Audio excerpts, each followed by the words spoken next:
असणारे शिरूर हडपसर लोकसभा मतदारसंघाचे लोकप्रिय खासदार अमोलजी कोल्हे साहेब बोलणार।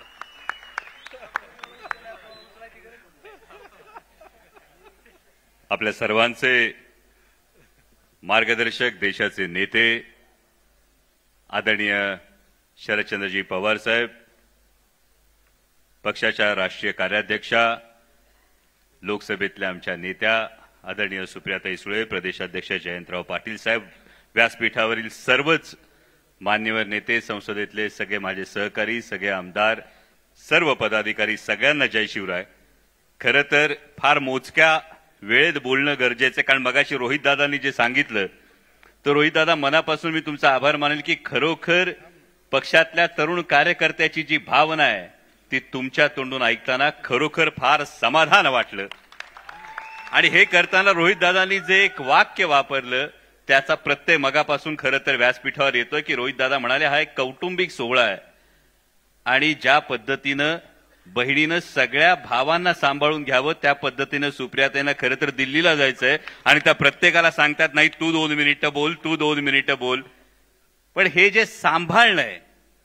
या सांभाळण्याला 26 वर्ष झालीत आणि 26 वर्ष या 26व्या वर्धापन दिनाच्या निमित्तानं ज्या ज्या कार्यकर्त्यांना आजतागायतच्या प्रवासामध्ये या पक्षाच्या वाढीसाठी योगदान दिलं त्या प्रत्येकाचं मनापासून अभिनंदन करतो, त्या प्रत्येकाला शुभेच्छा सदिच्छा देतो। मगाशी रोहित दादा बोलताना रोहित दादांनी वटवृक्षाचं उदाहरण दिलं की एका वटवृक्षानं 55 वर्षाच्या संसदीय कारकिर्दीत अनेकांना सत्तेची सावली दिली। जेव्हा पानगळ झाली तेव्हा अनेकांना वाटलं अरे सावली नाहीशी झाली, पण हे मात्र लक्षात ठेवावं लागेल, सावली देत असताना सुद्धा, पानगळ होत असताना सुद्धा वटवृक्ष स्वतः मात्र उन्हात उभा होता, तो तुमच्या माझ्यासाठी उभा होता, तो आजही उभा आहे। गेली 26 वर्ष जेव्हा नडलेल्या प्रत्येकाला आशेचा किरण हवा असतो, मग तो शेतकरी असतो, ती माता भगिनी असते, तो तरुण असतो, या प्रत्येकाचा आशेचा किरण, या प्रत्येकाचा आधार म्हणजे आदरणीय शरदचंद्रजी पवार, हे समीकरण संपूर्ण देशात झालं। मगाशी अनेकांनी सत्तेच्या संदर्भात मगाशी जयंत पाटील साहेबांनी फार सुंदर जी ओळ, जी लाईन दिली की ही लढाई तुकाराम विरुद्ध नथुरामची आहे आणि त्यामुळे योगायोग बघा,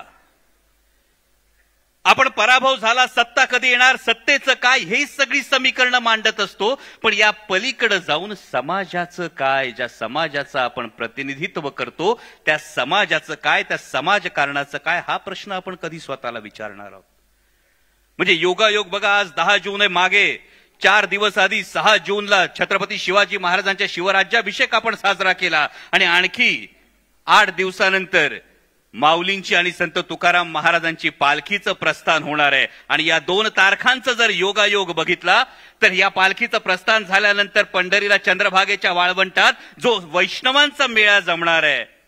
तिथं 18 पगड जातीचे लोक एकत्र येणार आहेत। जेव्हा समाजात जातीच्या भिंती उभ्या राहत असताना या 18 पगड जातीच्या लोकांचं एकत्र येणं आणि ते अशा देवाच्या समोर लीन होणं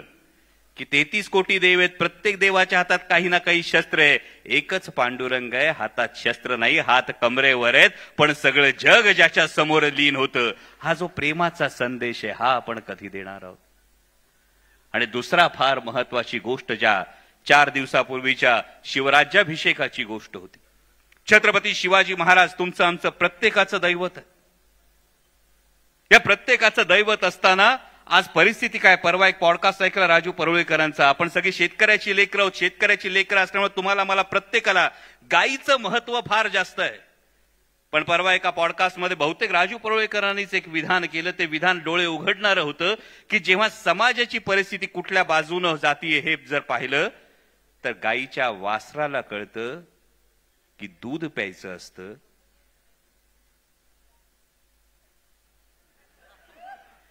आणि आपली आत्ताची परिस्थिती काय आहे, राज्याचे काही मंत्री मुलाखतीत काही विधानं करतात तेव्हा खरोखर हा प्रश्न येतो की ज्या पुरोगामी विचारांचा झेंडा घेऊन आपण पुढे चाललो, ज्या महात्मा फुलेंनी बुद्धी प्रामाण्यावर सामाजिक प्रश्न सोडवण्याची जी शिकवण आपल्याला दिली ती शिकवण आपण कुठे विसरतो का। आणि म्हणून छत्रपती शिवाजी महाराजांचा राज्याभिषेक लक्षात ठेवावा लागतो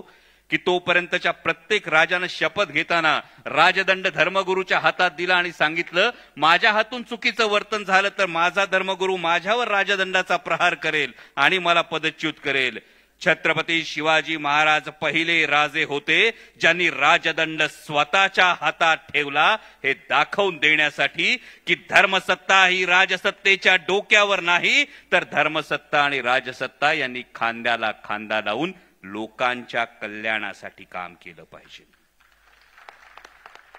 आणि त्यामुळे या सगळ्या सामाजिक परिस्थितीचा विचार आपल्याला करावा लागेल. जेव्हा सत्तेच्या बाबत कोणी प्रश्न विचारतो तेव्हा आवर्जून सांगा, निवडणूक केवळ माध्यम असतं, सत्ता हे साध्य नाही, सत्ता हे केवळ साधन असतं आणि साध्य असेल तर ते लोकांचं कल्याण असतं. आणि हे लोकांचं कल्याण अविरतपणे 55 वर्ष करत असलेला वटवृक्ष आदरणीय पवार साहेब आपल्या सोबत आहेत आणि त्या मार्गदर्शनाची आपल्या सगळ्यांना ते ऐकण्याची ही जी आस लागलेली आहे. त्या ताईंना दिल्लीला जायचं, मगाशी सगळ्यांनी ऑपरेशन सिंदूरचा त्या संदर्भातल्या शिष्टमंडळाचा उल्लेख केला, परंतु हा तुमच्या माझ्यासाठी अभिमानाची गोष्ट आहे की आपल्या राष्ट्रीय कार्याध्यक्षा देशाची भूमिका मांडण्यासाठी परदेशात जातात आणि साऊथ आफ्रिकेच्या मुख्य पेपरमध्ये द स्टार मध्ये अख्ख्या पानाची मुलाखत छापली जाते, ती आमच्या राष्ट्रीय कार्याध्यक्षांची छापली जाते. आणि या सक्षम नेतृत्वाखाली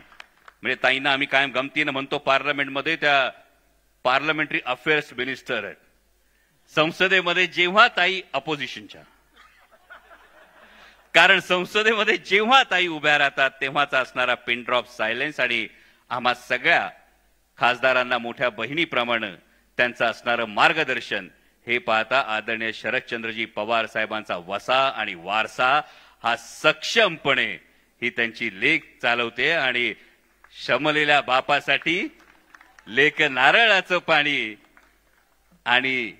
लढणाऱ्या लेकीसाठी बाप बुलंद कहाणी, ही बुलंद कहाणी ही अशीच कायम राहू, अशीच चालत राहू, याच आपल्या सर्वांना या वर्धापन दिनाच्या शुभेच्छा देतो आणि थांबतो. धन्यवाद. जय शिवराय. यानंतर महाराष्ट्र राज्याचे माजी उपमुख्यमंत्री आणि सहकार क्षेत्रातील एक